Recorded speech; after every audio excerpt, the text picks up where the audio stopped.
দীর্ঘ ৮ মাস ধরে বেতন ভাতা বন্ধ, চাকরি রাজস্বকরণ না হওয়া এবং তীব্র জনবল সংকটের প্রতিবাদে বরিশাল সেবাচিম ওসিসি সহ সারা দেশের ওয়ান স্টপ ক্রাইসিস সেন্টারের কর্মকর্তা-কর্মচারীরা অনির্দিষ্টকালের কর্মবিরতি শুরু করেছেন। এর ফলে বরিশাল সেবাচিম ওসিসিতে নতুন ভিকটিম ভর্তি ও সব ধরনের সেবা কার্যক্রম বন্ধ রয়েছে। প্রতিদিন গড়ে ১৫ থেকে ২০ জন নির্যাতিত নারী ও শিশু চিকিৎসা ও আইনি সহায়তা থেকে বঞ্চিত হচ্ছেন।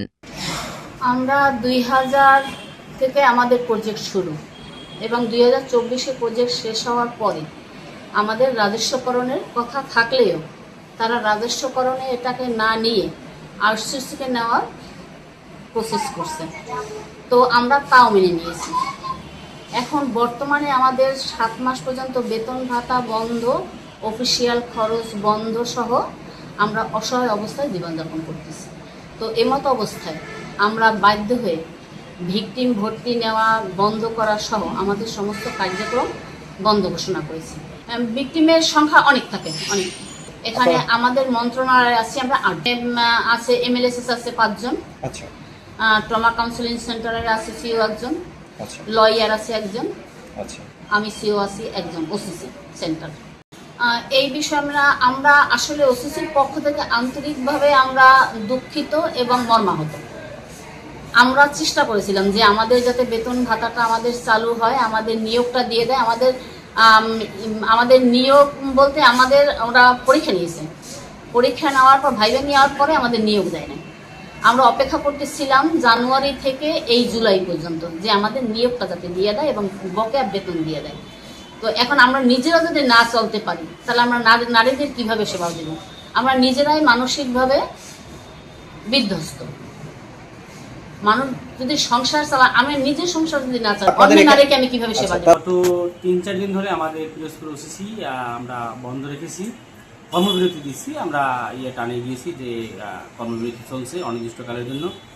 এর কারণ হচ্ছে আমরা ৭-৮ মাস ধরে বেতন পাই না। আমাদের নিজ উদ্যোগে নিজ পয়সা খরচ করে আমাদের অফিস পরিচালনা করতে হয়।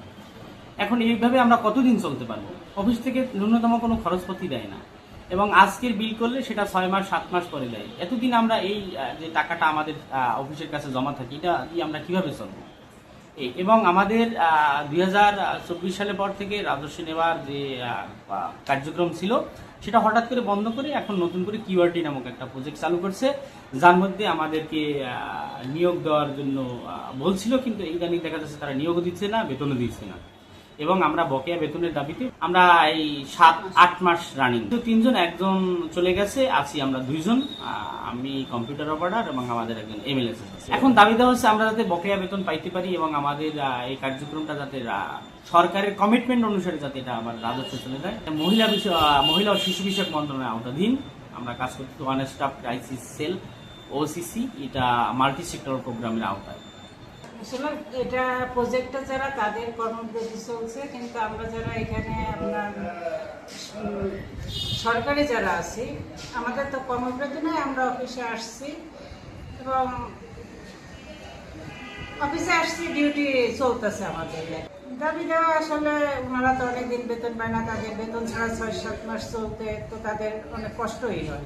আমাদের দাবি দেওয়া কষ্টটা হচ্ছে আমরা দীর্ঘদিন বেতন পাচ্ছি না এবং আমাদের মানবতার জীবন চলতেছে। আমরা ধার দেনা করে চলি এবং দীর্ঘদিন এই প্রতিষ্ঠানে চাকরি করে আজকের আমরা অবহেলিত, নিষ্পেষিত, নির্যাতিত। শুধু কর্মবিরতিই নয়, কেন্দ্রটিতে রয়েছে তীব্র জনবল ও প্রশাসনিক সংকট। পুলিশ বুথে ২টি এসআই পদ দীর্ঘদিন ধরে শূন্য, আর প্রজেক্টের অধীন ৮ জন কর্মী আন্দোলনে রয়েছেন। আন্দোলনকারীদের অভিযোগ, জানুয়ারি থেকে বেতন বন্ধ, অথচ রাজস্বকরণের প্রতিশ্রুতিও বাস্তবায়ন হয়নি। একই চিত্র পিরোজপুর সহ দেশের অন্যান্য ওসিসিতেও। এদিকে ভুক্তভোগীরা বলছেন, কর্মবিরতির কারণে জরুরি চিকিৎসা ও আইনি সহায়তা না পেয়ে তারা চরম দুর্ভোগে পড়েছেন।